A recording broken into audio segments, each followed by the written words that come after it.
Everyone talks about the richest person in history. Mansa Musa, John D. Rockefeller, Elon Musk.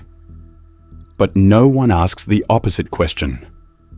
Who is the poorest person in history? And I don't mean someone living on $1 a day. I don't mean homeless. I don't mean broke. I mean someone whose net worth went so far below zero that they owed more money than most countries produce in a year. Because here's the thing about poverty. It has a flaw. Zero. You can lose everything. You can have nothing. But debt has no ceiling. And some people have fallen so deeply into the negative that their net worth makes bankruptcy look like a vacation. So let's talk about them. First, we need to define poor. Billions of people live in extreme poverty. The World Bank says over 700 million people survive on less than $2.15 a day. These people face real suffering, real hunger, real hardship. But their net worth isn't negative. They simply have nothing. The people we're talking about today are different. They had everything. Then they lost more than everything. They ended up owing more money than they could ever repay in 1,000 lifetimes. This is a different kind of poor. It's mathematical poverty. A number so negative it becomes almost meaningless. And one man holds the record. His name is Jérôme Kerviel. At his worst, his net worth was negative $6.3 billion. That's not a typo. Negative $6.3 billion. To put that in perspective, if Kerviel earned $100,000 every single year and spent nothing, no food, no rent, nothing, it would take him 63,000 years to pay off his debt. The entire recorded history of human civilization is about 5,000 years. So how does someone end up owing more money than the gross domestic product of some countries? Kerviel grew up in Pont-l'Abbé, a small town in Brittany, France. His father was a blacksmith. His mother was a hairdresser. Normal family, normal childhood. He studied finance at the University of Lyon, got a master's degree, joined Société Générale, one of France's biggest banks, in 2000. He started in the compliance department, the back office. The boring part. He wasn't a star. His bosses described him as not exceptional, but Kerviel had one talent nobody noticed. He understood the bank's computer systems better than anyone. In 2005, he got promoted to junior trader. His job was simple: arbitrage trading. You find tiny price differences between markets and exploit them for small, safe profits. Low risk, low reward. But Kerviel wanted more. Instead of making safe trades, Kerviel started betting big. Really big. He'd place massive bets on which direction European stock markets would move. When he won, he'd hide the profits. When he lost, he'd create fake trades to cover the losses. His computer knowledge made this possible. He knew exactly when the bank's systems would check his positions. He knew how to make trades disappear before auditors noticed. By late 2007, Kerviel had secret positions worth 50 billion euros. That's 50 billion euros. More than the entire market value of Société Générale itself. One junior trader controlled bets worth more than the whole bank.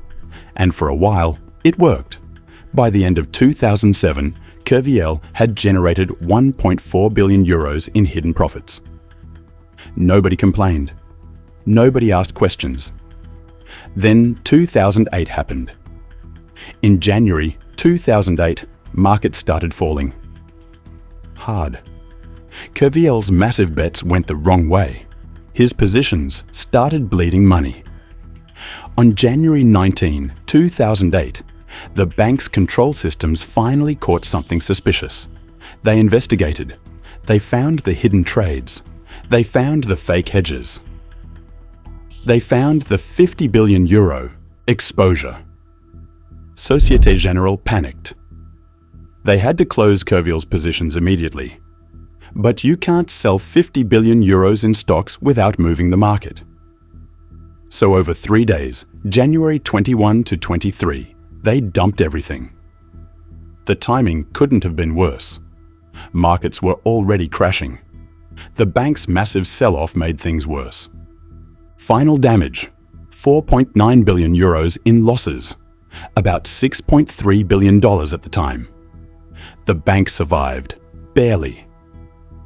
Kerviel was fired, arrested, and charged with breach of trust, forgery, and unauthorized computer access.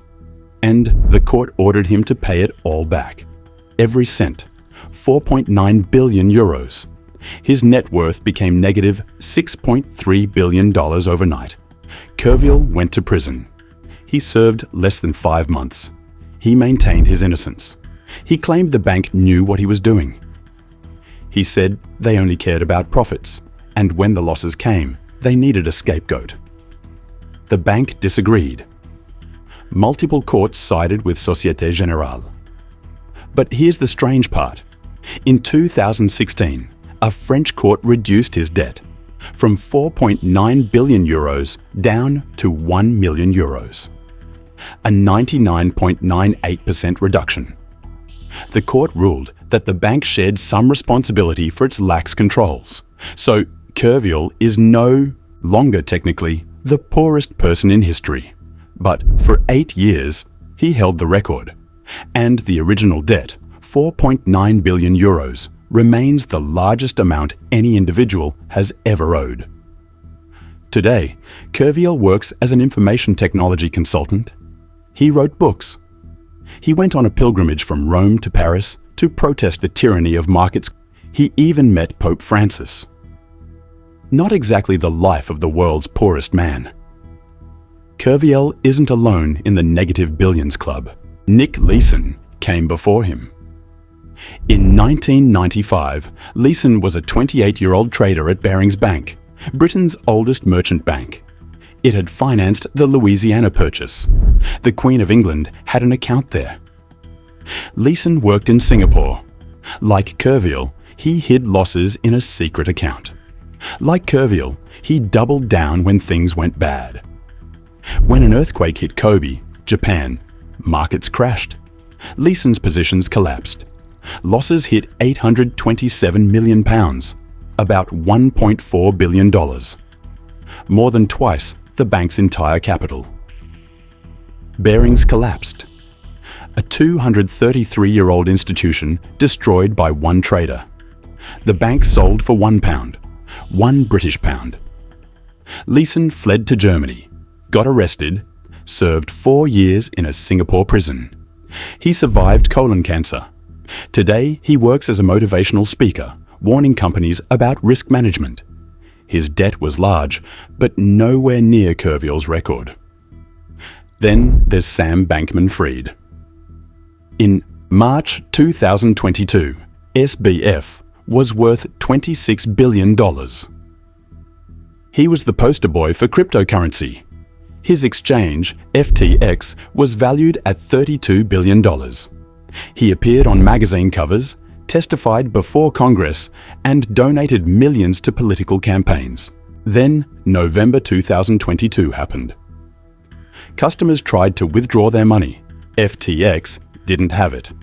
Turns out, billions in customer deposits had been secretly funneled to Alameda Research, SBF's hedge fund. In 1 week, his net worth went from $16 billion to zero. A 94% drop in days, one of the biggest single collapses ever tracked. FTX filed for bankruptcy. SBF was arrested. In November 2023, he was convicted of 7 counts of fraud, conspiracy, and money laundering. Sentence: 25 years in federal prison. He was also ordered to forfeit $11 billion. His net worth today? Zero. Maybe negative, depending on how you count the forfeiture and legal debts. SBF isn't technically as poor as Kerviel was, but his fall was faster. From $26 billion to nothing in less than 1 year. Here's what's strange about all these cases. Kerviel owed $6.3 billion, but he still had food to eat. He still had clothes to wear. He went to prison, came out, got a job, wrote books. Meanwhile, someone living on $2 a day in extreme poverty owns nothing but also owes nothing. Their net worth is zero, technically higher than Kerviel's. But who would you rather be? This is the paradox of extreme negative wealth. At a certain point, the numbers become meaningless.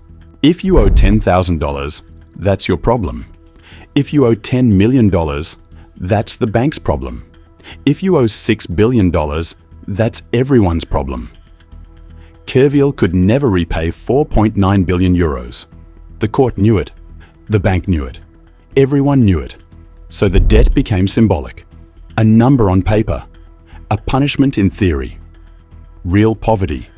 The kind that kills people, that leaves children hungry, that destroys lives, doesn't work that way. It's not symbolic. It's not theoretical. So who is the poorest person in history? By the numbers, it's Jérôme Kerviel. Negative $6.3 billion.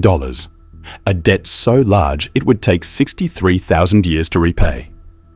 But the real answer is more complicated. The poorest people in history are nameless. They're the billions who lived and died with nothing. No records, no headlines, no court cases determining how much they owed. Kerviel, Leeson, SBF, they're not poor in any meaningful sense. They had access to systems, education, and opportunities. They took massive risks with other people's money.